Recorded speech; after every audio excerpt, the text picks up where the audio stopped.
रानी जल्दी जल्दी वहां से चली गई क्योंकि सूरज अब 7वीं पहाड़ी के पीछे छिपने ही वाला था। कुछ मिनटों बाद ही बौने आए तो उन्होंने सफेद राजकुमारी को फिर से फर्श पर पड़े देखा तो समझ गए कि आज रानी फिर आई थी और राजकुमारी ने आज फिर उसके लिए घर का दरवाजा खोला था। बौनों ने राजकुमारी के बालों में लगी जहरीली कंघी ढूंढ ली और उसे निकाल फेंका। कंघी के निकलते ही राजकुमारी ने आंखें खोल ली और वह उठकर बैठ गई। राजकुमारी ने बौनों को सारी कहानी कह सुनाई। राजकुमारी की बात सुनकर बौने गंभीर हो गए। बौनों ने कहा, देखा राजकुमारी, वह कोई बुढ़िया नहीं थी, वह दुष्ट रानी ही थी जो रूप बदल कर यहाँ आई थी। इसलिए अब की बार तुम होशियार रहना और किसी भी कीमत पर किसी को अंदर मत आने देना। राजकुमारी ने वादा किया कि वह किसी के लिए भी दरवाजा नहीं खोलेगी। इतनी देर में रानी महल जा पहुंची और एक बार फिर खुशी खुशी अपने जादुई शीशे से पूछने लगी, ओ शीशे, बता संसार में सबसे सुंदर कौन है? शीशे ने जवाब दिया, ओ रानी, तुम बहुत सुंदर हो, पर सबसे सुंदर वह है जो 7 बौनों के साथ उनकी झोंपड़ी में रहती है। इतना सुनते ही रानी के होश उड़ गए। अंत में क्रोधित दुष्ट रानी ने वो किया जिसकी किसी ने कल्पना भी नहीं की थी। रानी ने काले जादू के प्रभाव से एक सेब बनाया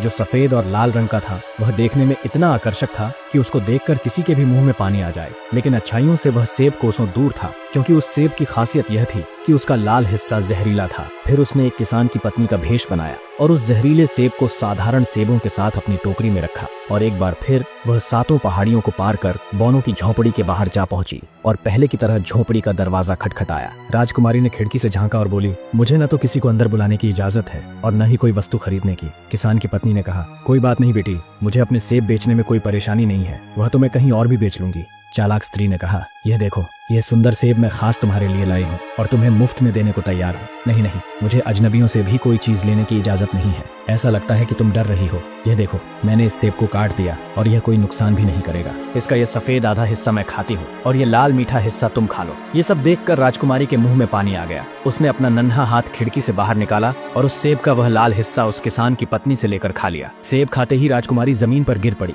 नफरत भरी एक नजर राजकुमारी पर डालकर रानी जोर से बोली, बर्फ के समान सफेद, खून के समान लाल और आबनूस की लकड़ी के समान काले बालों वाली लड़की, अब देखती हूँ कि बौने तुझे कैसे बचाते हैं। रानी के जाने के बाद जब वे 7 बौने घर लौटे तो उन्होंने देखा कि झोंपड़ी में कहीं रोशनी नहीं थी, न चिमनी से धुआं उठ रहा था और न मेज पर खाना था। सफेद राजकुमारी फर्श पर पड़ी थी और उसकी सांसें भी नहीं चल रही थी। बौनों ने राजकुमारी को बचाने की बेहद कोशिश की। उन्होंने अपनी अपनी मोमबत्तियां जलाईं और कोई भी जहरीली चीज ढूंढने की बहुत कोशिश की, पर उन्हें कहीं भी कुछ नहीं मिला। उन्होंने उसकी पोशाक ढीली की, बालों में हाथ फेरा, चेहरा धोया, पर कुछ नहीं हुआ। वह बेचारी नन्ही बच्ची न हिली, न बोली और न ही उसने अपनी आंखें खोली। हम जो कुछ कर सकते थे वह सब करके देख लिया। लगता है हमने राजकुमारी को हमेशा के लिए खो दिया। और फिर सब बौनों ने जोर जोर से रोना शुरू कर दिया। वे लोग पूरे 3 दिन तक रोते रहे और जब वे चुप हुए तब भी राजकुमारी बिना हिले डुले पड़ी हुई थी। बौनों ने आपस में कहा, यह तो अभी भी उतनी ही सुंदर दिखाई दे रही है जितनी पहले दिखाई देती थी। क्योंकि हम इसे जगा नहीं सके, इसलिए हमें इसकी देखभाल ठीक से करनी चाहिए। इसलिए उन्होंने उसका शरीर रखने के लिए शीशे का एक बक्सा बनवाया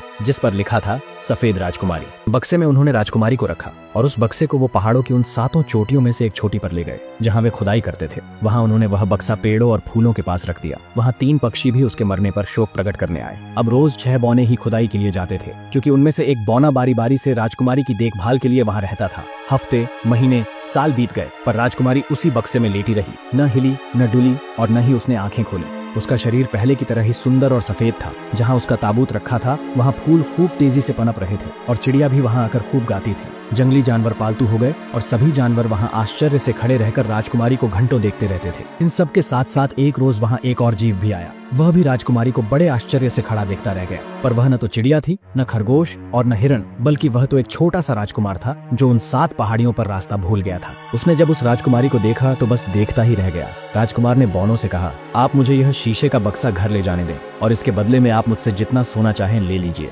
लेकिन बौनों ने कहा, हम संसार की दौलत लेकर भी इसे किसी को नहीं दे सकते। राजकुमार ने भावुक होकर कहा, अगर आप दौलत नहीं लेना चाहते तो न लें, पर आप दयावान हैं, कम से कम इसीलिए आप इसे मुझे दे दें। जाने क्यों मेरा मन इसी की तरफ खींचा जा रहा है। अगर आप मुझे इसे घर ले जाने देंगे तो मैं इसकी अपने खजाने की तरह देखभाल करूंगा। यह सुनकर बौनों ने वह बक्सा उसे दे दिया। राजकुमार ने उनको धन्यवाद दिया और अपने नौकरों के साथ बक्से को कंधों पर उठाकर चला गया। बहुत सावधानी बरतने के बाद भी पहाड़ी पर एक आदमी का पैर फिसल गया और वह बक्सा जमीन पर गिर गया, जिसके परिणाम स्वरूप राजकुमारी के गले से उस जहरीले सेब का टुकड़ा बाहर आ गया और वह जाग गई। सबने मिलकर वह बक्सा खोला। राजकुमारी को अपने आप को वहां देखकर बड़ा आश्चर्य हुआ। राजकुमार दौड़कर आया और बक्से में से राजकुमारी को बाहर निकाला। राजकुमार ने फिर उसे सारी कहानी कह सुनाई कि कैसे वह उसको वहां से अपने घर लेकर जा रहा था और उससे प्रार्थना की कि वह उससे शादी कर ले। राजकुमारी ने हाँ कर दी। उधर दुष्ट रानी को भी शादी में आने का बुलावा मिला। शादी में जाने से पहले उसने अपने जादुई शीशे से कहा, ओ शीशे, बता दुनिया में सबसे सुंदर कौन है। शीशे ने कहा, ओ रानी, तुम सबसे सुंदर हो, पर सफेद राजकुमारी अभी भी जिंदा है और शादी के लिए तैयार है और वही सबसे सुंदर है। रानी गुस्से से लाल पीली हो गई, पर अब वह कुछ नहीं कर सकती थी। राजकुमार और राजकुमारी की शादी हो गई और वे दोनों और सातों बौने बहुत समय तक आनंद से रहने लगे। कहानी कैसे लगी कमेंट करके जरूर बताएं।